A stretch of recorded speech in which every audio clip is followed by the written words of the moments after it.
from the NSCC Waterfront campus in Dartmouth, this is Waterfront TV. Tonight, a milestone for the mayor, Mike Savage, as he reflects on his first year in office. Something like 6 Santa Claus parades and 14 tree lightings. And fighting for the farm. Hundreds gather in Halifax to protest genetically modified foods. I don't think that corporations should be allowed to mess with nature. Here are your hosts, Emily Dalrymple and Sean Gillis. Welcome to Waterfront TV. I'm Sean Gillis. And I'm Emily Dalrymple. It's a brand new season of Waterfront TV, our weekly current affairs show produced by students in the Radio and Television Arts program here at NSCC. We look forward to bringing you news and stories from around HRM each week. Catch us every Thursday at 7 p.m. on Eastlink TV or online at waterfronttv.wordpress.com. Let's head over to the news desk now and Waterfront TV's Troy Merrick. Troy? Thanks, Emily. The Nova Scotia Community College wants its campuses to be more inclusive. So as Amy McNeil tells us, the college is installing gender-neutral washrooms. Most washrooms at NSCC look like this, either just for males or just for females. But transgender people often don't identify with either gender, and that can put them in an awkward situation. But not anymore.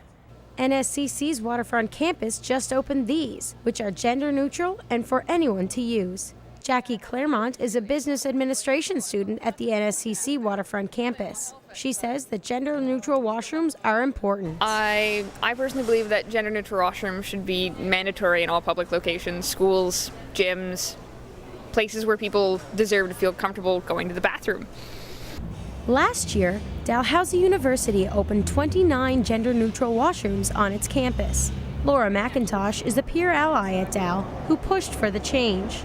McIntosh is happy that NSCC is following suit. I'm really glad to hear that the NSCC is doing that. I've heard students who have been there before who have had problems not being able to access washrooms down on Waterfront campus, so I'm really glad that they now have somewhere that they can go. Paul Little is the principal of NSCC's Waterfront campus. He says the move just makes sense. I mean, other campuses, the IT campus, for example, spent part of the last year getting stubble in place, and we recognized before we were being told that we would like to get that done as well. So our staff got together and said, well, where could be best located? So that's what we found. But we just recognized it was time to do it. The washrooms haven't been publicized on campus, though.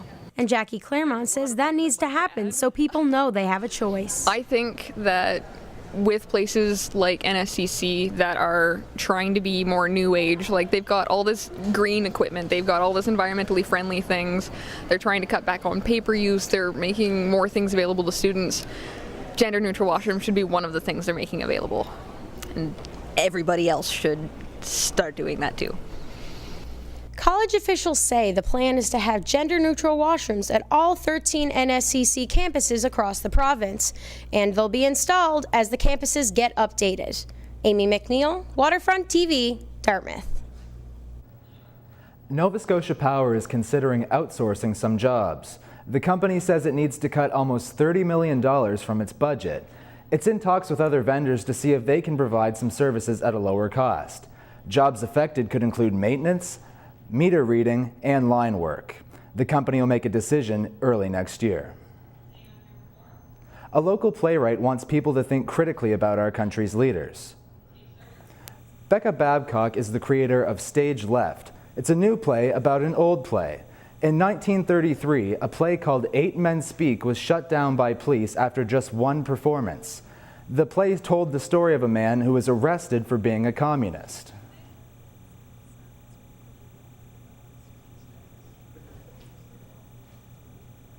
We need to keep thinking critically about the country that we're living in and the people who are ruling it and how and why and, you know, what we're letting them get away with. Stage Left opens at the Bus Stop Theatre on October 30th and runs until November 3rd. Bide a While Animal Shelter is celebrating its 44th anniversary. It's a non-profit, no-kill shelter. That means they won't euthanize an animal unless it's very sick or it has severe behavioral problems. Janet Patton says there isn't much time to celebrate, though, as they're busy raising money to keep the shelter going. The shelter is not government funded, so any fundraising we do helps with operating costs as well as other projects that we do, such as low-cost spay and neuter and some of our other programs. The shelter is running their annual Bowling for Critters fundraising event next Saturday at the Bowlerama in Halifax. It's been almost a year to the day since Mike Savage was elected mayor of HRM. Waterfront TV's Candace Sellers has a mayoral check-in for us today. Candace? Thanks, Troy. It's been quite a year for Mike Savage, from pushing for a stadium in the HRM to comparing himself to Brad Pitt in hopes of getting a downtown street repainted. The mayor is a busy guy, but he took time out of his hectic schedule to reflect a bit on his first year in the city's top job. On October 20th, 2012, Mike Savage won the mayoral election in a landslide victory, beating the runner-up by more than 40,000 votes. 1 year later, he says his new job has its ups and downs. It's been busy, it's been exciting, it's been challenging, it's been rewarding, it's been a lot of different things. Generally, I think it's been pretty good, and I'm excited with some of the progress that we've made as a council, and I think the city's in a great spot. I'm excited to be here. During his campaign, Savage said his priority was to end the council infighting of the past and bring councillors together to achieve common goals. He says so far, it seems to be working. We have a council that's working well together. Partly it's smaller than the last one, but I think there's been less personal, I wouldn't say attacks, but less aggressiveness at council on a personal basis. But it hasn't been easy. Savage says one of the many challenges is to make sure that conflicting opinions are heard. At the end of the day, it may not be neat. It's not supposed to be neat. It may not be the most organized thing. If you want organized government, then totalitarianism is very organized, very clean, very neat, no margins. Democracy has to be a little bit messy, and we have to have disagreements, and I think by and large you can have those disagreements without being disagreeable. Savage says that with that in mind, council has been able to achieve many of its goals this year. Among them, the mayor says the creation of a municipal arts advisory council, more regional planning, a major housing initiative, and his task force on violence in the city, a report that's expected back later this month. Troy? Thanks, Candace. And that's the Waterfront TV news. Back to you, Emily and Sean. Thanks, Troy. Coming up after the break, a tale of two cities. Dartmouth is really coming alive again. First, we'll find out why Portland Street in Dartmouth is booming again. And we'll tell you about plans to make Barrington Street a more welcoming place for people to gather. That's coming up on Waterfront TV.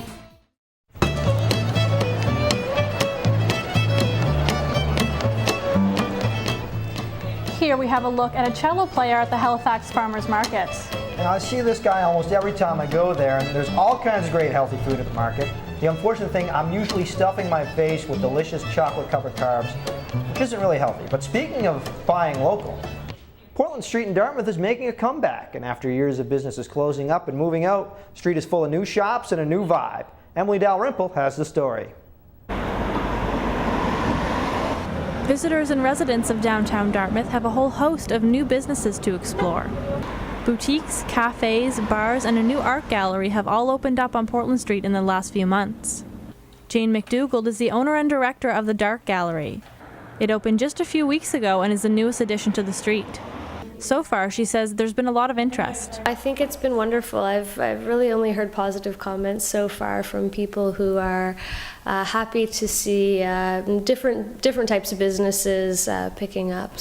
The gallery houses everything from jewelry to screen prints, and many of the pieces have a distinct Dartmouth vibe. Lauren Sweeney lives in downtown Dartmouth. She says shops like the Art Gallery are important. There's a lot of opportunity for artists and musicians in Halifax and Dartmouth, but I think there should be more places that sort of house that sort of talent. HRM councillor Gloria McCluskey says more people moving into the downtown core are helping to draw these new businesses to the area. It's really coming alive again, and I credit King's Wharf with a lot of that. King's Wharf is expected to bring 5,000 people into the downtown core, along with 230,000 feet of commercial and public spaces. And Jane McDougald says that makes it a great time to start a business downtown. It seems like the energy in downtown Dartmouth sort of propelled it, and that the time is right. A lot of people in the community seem pretty excited about it, and there's a wonderful pool of talent right here in Dartmouth. Emily Dalrymple, Waterfront TV, Dartmouth. And across the harbour in Halifax, there's a movement underway to make Barrington Street more vibrant as well. The street is struggling to keep businesses downtown, and boarded up storefronts are common. Now a group wants to make the street a more attractive destination by replacing Barrington's rundown benches. Katie Lonis has that story. Katie? Thanks, Emily. I went to a public meeting earlier this week in Halifax where people were invited to share their ideas about replacing the 23-year-old benches along Barrington Street. Those who were at the meeting were very enthusiastic, even drawing designs of what they would like to see.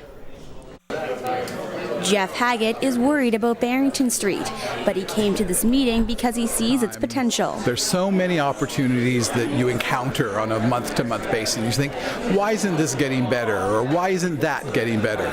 So finally, after 15 years of studies, of people talking about it, there seems to be a new energy about revitalizing Barrington Street. TJ McGuire is the organizer of the event. He came up with the idea to create new seating for people last spring. I hope it gives something for people to look at and interact with, and also supply the seating and maybe signage and vegetation also. The bench project received $20,000 from City Council and another $10,000 from the Downtown Halifax Business Commission. Margot Melanson works at Hill Tribe Designs on Barrington. She likes the idea of new benches for shoppers and pedestrians. I think it would be a great thing. They have been looking pretty rough over the last few years. I know last summer through the fall, one of them was actually missing one of the boards on it, so it really wasn't an inviting place for people to hang out. People walking on the street seem to agree. I think it would actually improve the downtown and more people will come down here. I think it'll help downtown Halifax. I don't know if it will bring people downtown Halifax to have new benches, but certainly I think it'll improve how it looks.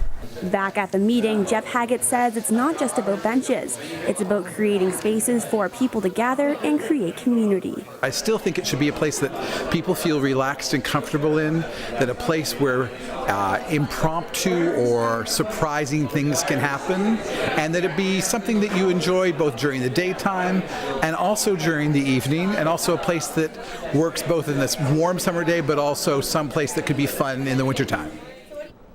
Organizer TJ McGuire says he'll take the input into the designs and hopes to have the benches in place by the spring. Back to you. October is the 20th anniversary of Mi'kmaq History Month, and there are events being held across the province to celebrate Mi'kmaq culture and traditions. Waterfront TV's Chad Allen stopped by Mount St. Vincent University to check one out. Traditional Mi'kmaq food is on display at Mount St. Vincent University, and everyone is invited to taste test. Art Stevens is the coordinator of Aboriginal Student Services at the university. He says the feast is an opportunity for students to socialize and learn about this part of Mi'kmaq culture. Again, in recognition and in support of Mi'kmaq History Month, where we had some traditional meals like moose stew and bannock and things like that. And it's just a place to gather for students to have that opportunity to both study and learn and exchange cultures. And students from various cultures and backgrounds are getting involved. Nick Phillips is a fourth-year student at the Mount. He says events like this are important. I definitely see that there's a lot of people that are coming out to these events, both Aboriginal and non-Aboriginal, but also international students. And it's that sense that, you know, we're that community sense, especially here at the Mount, that we can come together and learn these different cultures and activities that we have here on campus. Mi'kmaq History Month started back in 1993. Nova Scotia's premier at the time, John Savage, said designating the month of October showed the province's commitment to celebrating the history and heritage of the Mi'kmaq people. And Art Stevens says sharing food and conversation is one way of doing that. It's broadening the awareness, again, to the general population about the Indigenous community and culture. And all that does is foster better communication, better relationships between Mi'kmaq people or Aboriginal people and non-Aboriginal people. And anytime you have an opportunity to do something like that, only good things can happen. Events are taking place across the province until the end of the month. Chad Allen, Waterfront TV, Halifax. Coming up on Waterfront TV, Neil Benedict will be here with your weather forecast. And we'll take you to a protest about genetically modified foods. We'll also introduce you to some local hockey champs. No, not the Mooseheads. That's next. Welcome back to Waterfront TV, a production of the NSCC Waterfront Campus. It looks like the early bird gets the worm and also gets to class on time. Something you should think about, Sean. Really, Emily? You're never on time. Time now for your weather with Waterfront TV's Neil Benedict. Thanks, guys. Well, from what I can tell by the weather, it's going to be a wet start to the weekend, but it's going to be warm. For both Amherst and Truro, it's about 14 degrees with a low of 12. Up in Sydney, it's going to be 11 with a low of 7. And all the way down in Digby and Yarmouth, it's 13 degrees with a low of 8. And here in HRM, it is currently 17 degrees, and the rainfall warning has ended. Taking a look at your Friday forecast. In northern Nova Scotia, Amherst and Truro will be seeing rain with highs of 15, low of 10. In Cape Breton, Sydney and Port Hawkesbury both will be rainy and a high of 16 with a low of 12. For the southern half of Nova Scotia, Kentville is going to get wet with a high of 16 and a low of 11. And both Digby and Yarmouth, no surprise here, rain with a high of 15 and a low of 12. And in the HRM, it is 15 degrees and a low of 10. So essentially, we'll be having rain everywhere in Nova Scotia, so bring along your umbrella wherever you go. And now let's see whether or not this weekend is going to be a repeat of Friday with our 5-day forecast. Friday, it's going to be showers with a low of 10, a high of 15. On Saturday, Mr. Sun will finally show himself with a low of 11, a high of 16. Sunday, cloudy, a low of 8 and a high of 13. For Monday, you'll see sun with a low of 6 and a high of 13. And finally, for Tuesday, a mix of sun and cloud with a low of 4 with a high of 10. So a wet way to end the week, but it should shape out to be a nice fall weekend. Back to you, Emily and Sean. Hundreds of people took to the streets this Saturday to protest genetically modified foods. It was called the March Against Monsanto, and Waterfront TV's Alec Cook was there. Dominic Padula is a farmer from Windsor. He sells his organic vegetables at the Halifax Farmers Market. He says when it comes to seeds, they should belong to the people and not a big corporation. I don't think that corporations should be allowed to mess with nature. I don't believe that corporations should be allowed to patent seed or nature. And he's not alone. On Saturday, hundreds of people came out to march against Monsanto. The U.S. chemical and biotech company says GMO seeds increase productivity for farmers. Critics like Green Party leader John Percy say GMOs could pose health risks and threaten traditional ways of growing food. I'm here actually to bring to light the great threat to our agriculture. And as everyone knows, without agriculture, there's no food. And without food, we just aren't here anymore. Lil McPherson agrees. She's the co-owner of the Wooden Monkey restaurants, where the focus is local, organic, and non-GMO. For me, I want to protect what we have in Nova Scotia. I want to protect my own farmers because they're now at risk of being contaminated by someone growing GMOs next to their fields, and then it affects my business. To avoid GMOs as much as possible, her restaurants order their food from 18 different farmers, and that's something organic farmer Dominic Padula is glad to see. All the food that we're selling here is organic and it's all heirloom, and we have taken the step of doing heirloom because they are not even hybrid, there's no modification to the seed that we are selling. Like everything is the original seed. This march was just one of hundreds held on Saturday in more than 50 countries around the world. And as some here chalk up this one as a success, plans are already in the works for one next year. The next one we want to do in the spring, we want 1,000 people to show up. We want to ban GMOs from Nova Scotia. Alec Cook, Waterfront TV, Halifax. It's as easy as watching out for cars and having someone running for the ball if it goes in the woods. Street hockey lets people play the game without having to spend hundreds of dollars on equipment and ice rentals. Some of its best players say the sport deserves to be taken seriously. I caught up with one team that's taken street hockey from pastime to passion. You might not be able to tell by looking at this rink, But these hockey players are national champions. They won the title at Play On, a 4-on-4 street hockey tournament that started in 2003. Dylan Warren and his friends call themselves the Halifax Hoofhearted, and they were able to capture the Under-19 trophy in August in Yarmouth.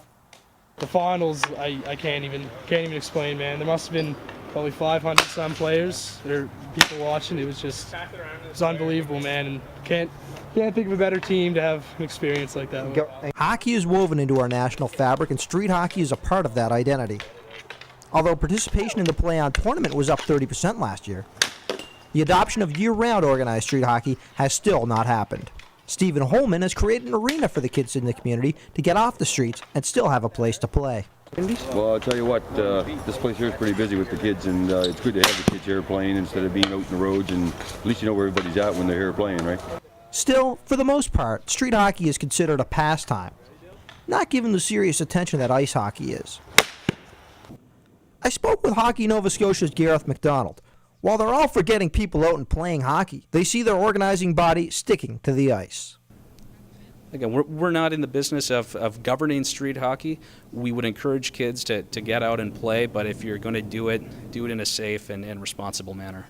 As for the Hoofhearted, they're poised to make the jump to the senior division next year, but they do wonder if they have the organization and infrastructure around them to compete at the higher level.